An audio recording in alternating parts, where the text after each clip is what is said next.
Wednesday, 11/11 POD.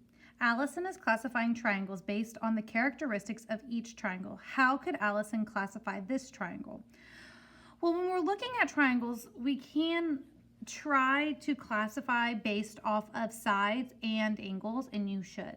In this case, it doesn't talk a lot about the sides, so we don't really know if this is going to be an isosceles, which has two equal sides, or a scalene, and that is all three sides that are different.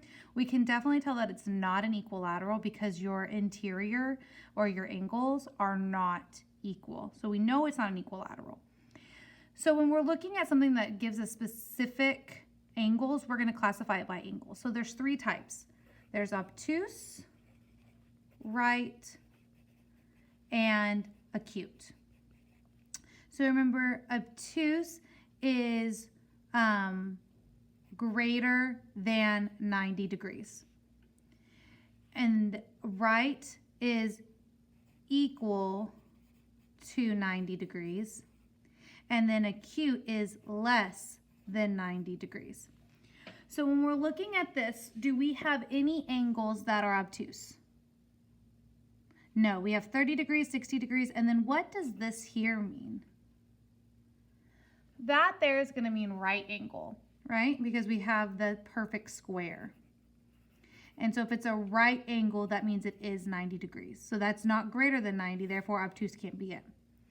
A right angle, we did determine it does have one, and that's all it needs in order to be a right angle is one right angle.